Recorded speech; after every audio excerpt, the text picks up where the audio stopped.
behalf of the Stockbridge-Muncie tribal community, we have a proclamation in honor and recognition of Ruth Godinas and Dorothy Davis, members of our community, tribal members, respected elders, who have taught us that we must resolve a fierce dedication to education, even in the face of any adversity. In honor and recognition of you two and your commitment to address the social injustices in society through education and understanding and practical wisdom. That's not here, that's me. And in honor of your lifetime commitment to our community through your dedication to the Historical Committee and its work, as well as your efforts toward providing a forum for education on Mohican history through the annual Mohican History Conference. Now therefore, the community declares that a feast will be held in your honor, celebration, and recognition.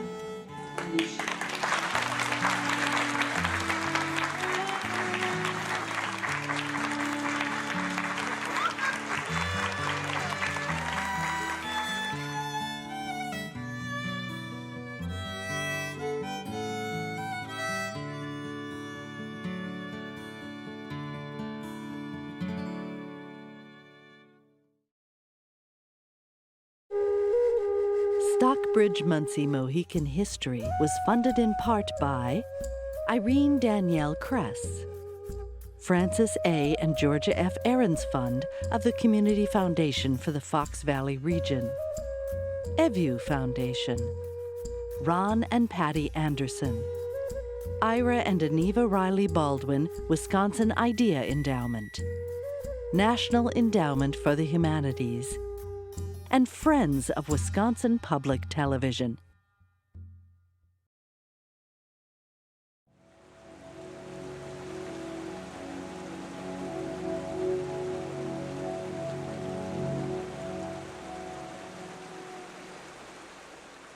Kolomalsi. Good morning. My name is Kim Veely. I'm an enrolled member of the Stockbridge-Muncie tribe, otherwise known as the Mohicanuk, which means people of the flowing water. And I will begin with Kishalamokwen Elamiliang Yon Kwai Kish Kwik, which means thank you, Creator, for this beautiful day and the opportunity to share my tribe's story with others. We're not Aboriginal to Wisconsin. We are one of what is commonly known as one of the New York tribes, and originally occupied much of the land north of Albany all the way into Lake Champlain along the Hudson River, which is a large river that ebbs and flows with tides, is why my people are known as Mohicanuk, people of the flowing waters. The shortened version of that is Mohican. The Hudson River has many islands, and one of the islands, which is called Skodak Island, is one of our great council fires, and that is where our ancestors met and took care of business for the tribe. It's where the sachems resided and was the center of the government, basically, until the Dutch came, and it's believed that my ancestors were among those that greeted Henry Hudson when he first came up the Hudson River, helped him and his crew survive. And it was during that time that diseases started to spread throughout the tribes in the upper New York area, including my tribe. Continuing factions and warring between the Mohawks and the Mohicans resulted in a dramatic loss of members. Eventually, it was very difficult for some of the remaining bands to continue to survive in that area. We have historically had approximately 3 sachems in the tribe, which would be known as chiefs. One would be the chief of the people and deal with essentially issues that would be unique to just our tribe and our tribe's issues. And then we would usually have a spiritual sachem who would guide the tribe on a spiritual level and guide the other sachems in a spiritual way. And then we also had basically what would be the international diplomat, if you will. And that sachem would be basically the chief among other bands of our tribe and other tribes. At the time, we had two sachems, Umpasheen and Kankapot. They were approached by Scottish missionaries to missionize and stabilize the tribal membership and advocated for Christianization of the tribe, and I think convinced Umpasheen and Kankapot that this might be a good idea for survival. Neither one of the chiefs wanted to bind the membership with that decision without first taking it back, had numerous meetings with the tribal members, and came to a decision that maybe this was best for the tribe to set up basically a reservation in western Massachusetts. And I don't think people really understand how difficult that is for people to leave your homeland. You know, that you've been there for thousands of years, and to walk away from everything that's familiar to you to go someplace new. And this is about 1732. And at that time, 2 townships were set aside for our members. They actually became members of a town board, so to speak, and set up a mission school, set up a sawmill, set up a grist mill, and learned farming, became Christianized, and became educated. Some of the members started the Indian school, which I think is the predecessor to what is now Dartmouth College. The Berkshires, where they settled, is supposedly geographically similar to an area in England known as Stockbridge. So it was easy for people to always refer to us as the Stockbridge Indians. And so to this day, we carry that English name forward. But in our way and in our traditions, we're Mohicanux. We lived fairly peacefully during that time in western Massachusetts until the American Revolution broke out.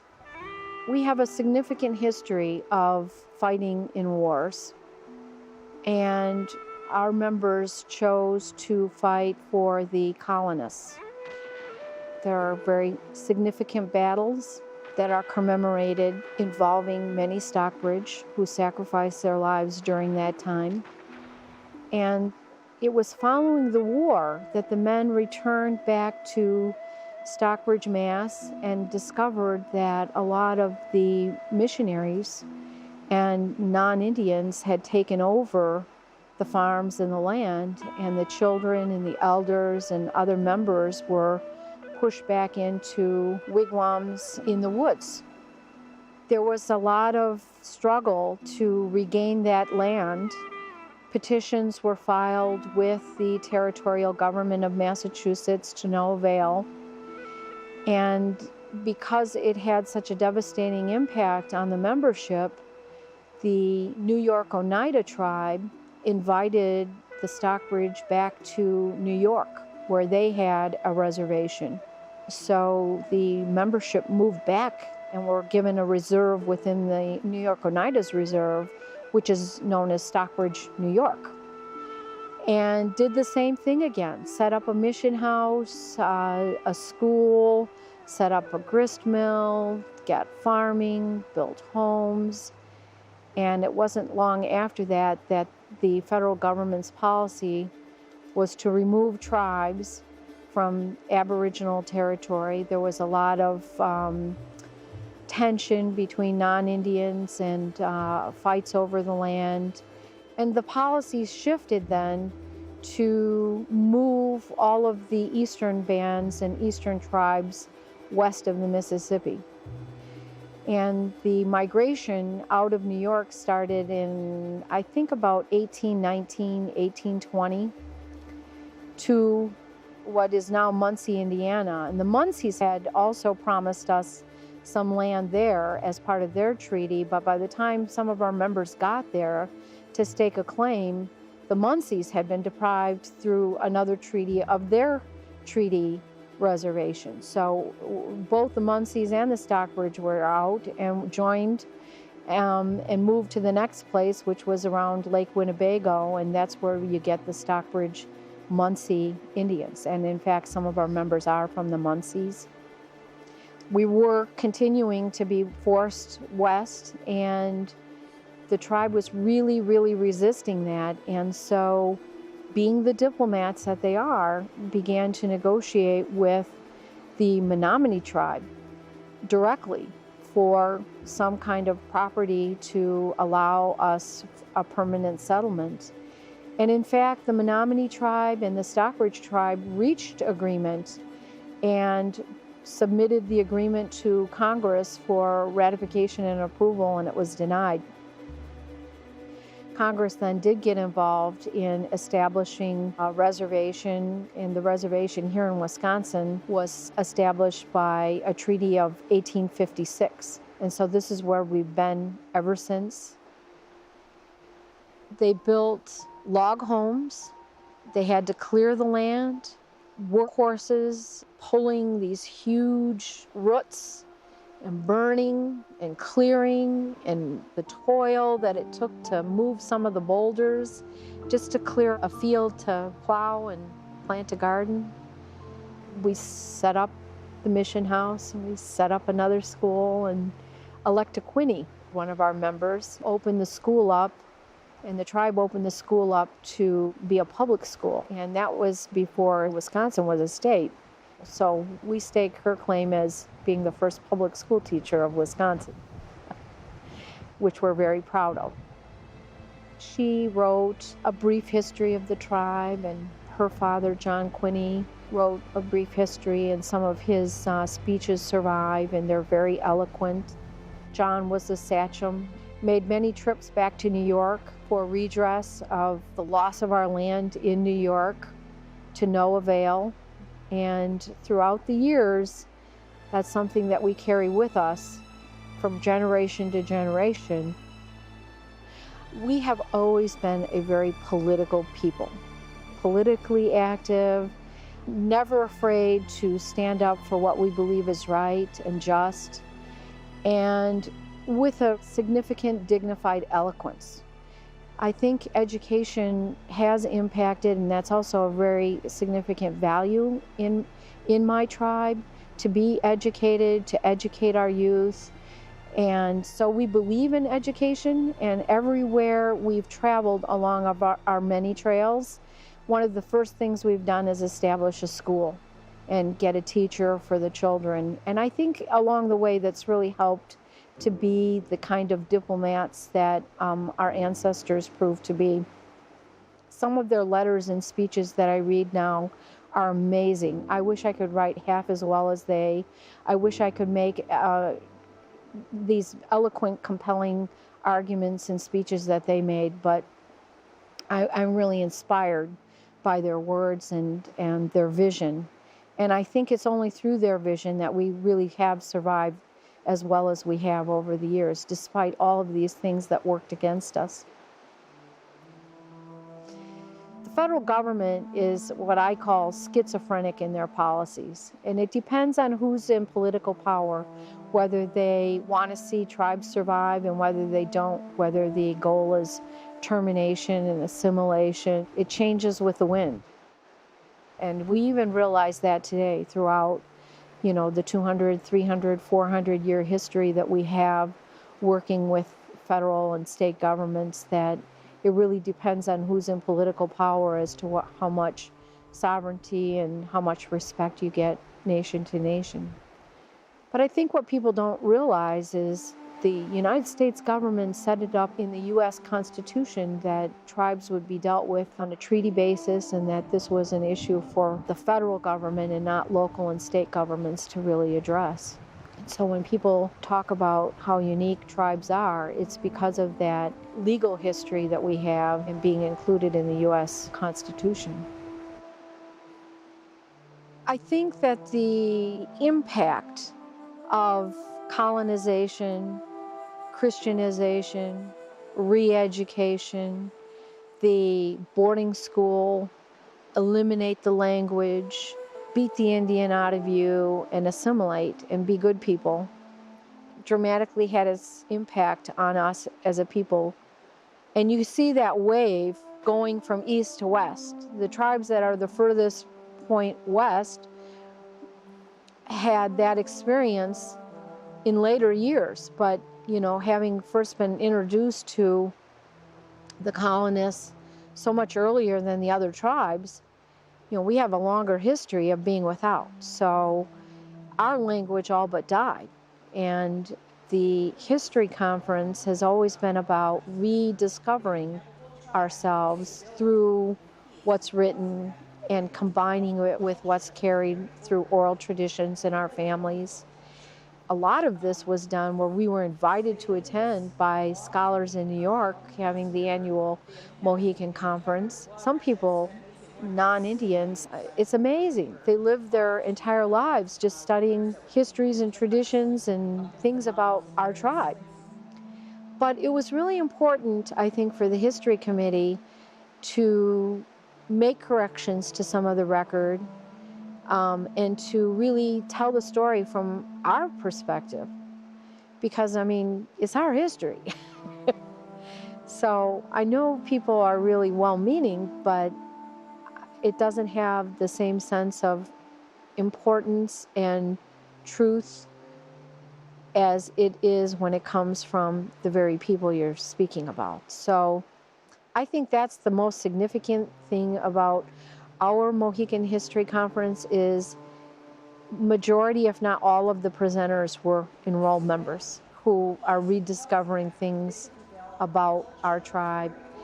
A lot of the history kind of gets lost in time and movement and translation, but there is a lot of written work that's preserved that we can go back to and piece together and learn.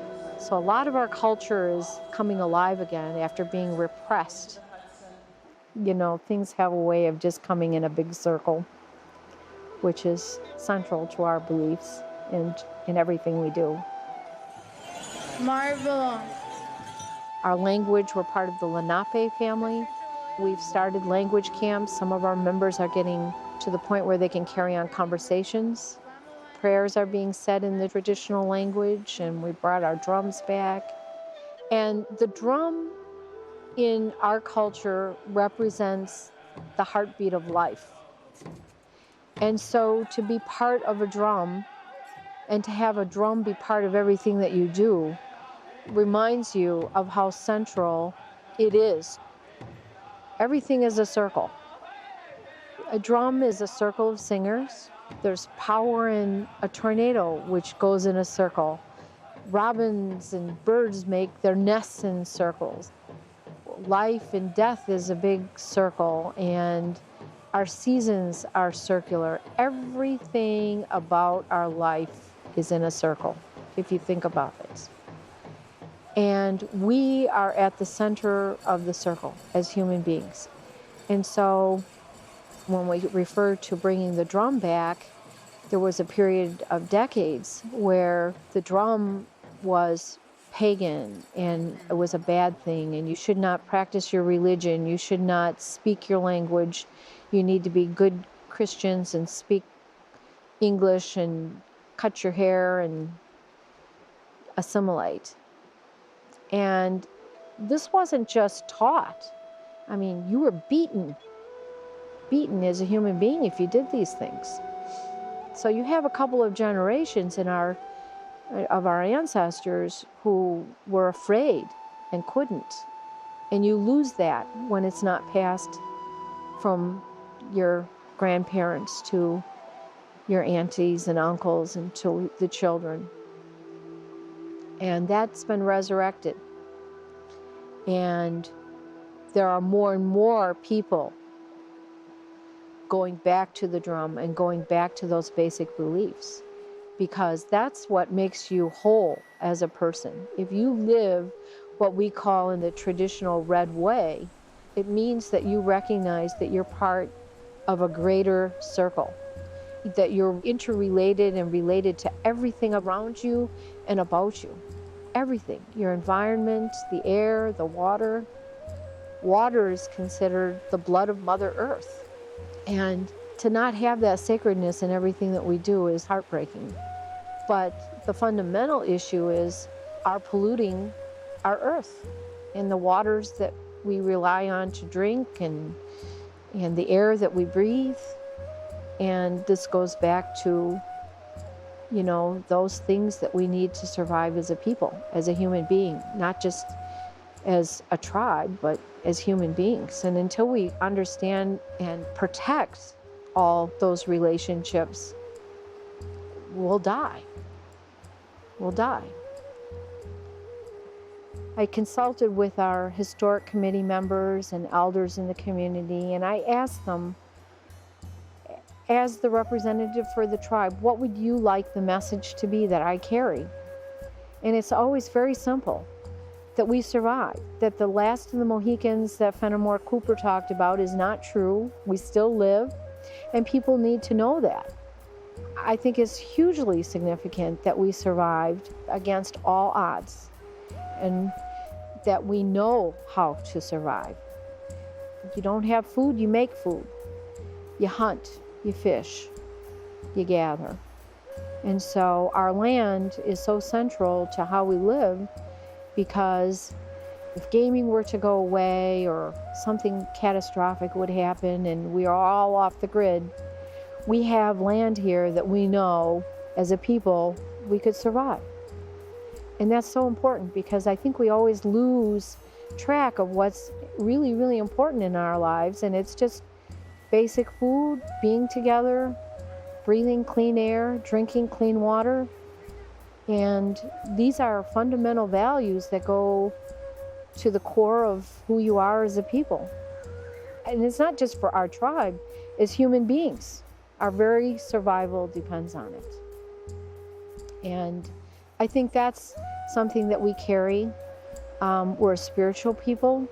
You know, Christianization, some are very Christianized still to this day. We have faith. Some, you know, believe in the Creator, some believe in God. We have different, we represent different religions, but, you know, that spirit and that faith, I think, also carries us as human beings. So our emblem is called Many Trails, to exemplify all of the different removals that we've had from east to west, and all the times that we had to just set up and make homes and then leave. And you'll see in the Many Trails sign the sign of a cross, which indicates our Christianization. We have a lot of teachers in our tribe today, and they've been very active in developing curriculum to teach children about the tribe's history. And one of the exercises they have is for the children to move in the classroom from station to station and start something and not be able to finish it and be told, now you need to move to the next station. And the children, you'll see, I'm not done, or I'm not finished, or why do I have to move? And it's like, nope, just move.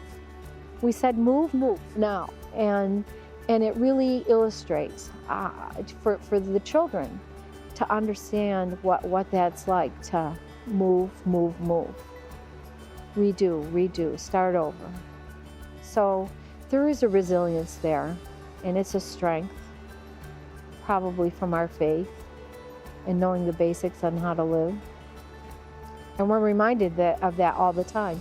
Just a couple months ago, one of our elders came to open session at a tribal council meeting and said, what are your plans as our leaders if something were to happen and our grid shut down? Remember, we need to survive. So it's part of our planning, you know. We're ready. Bring it on.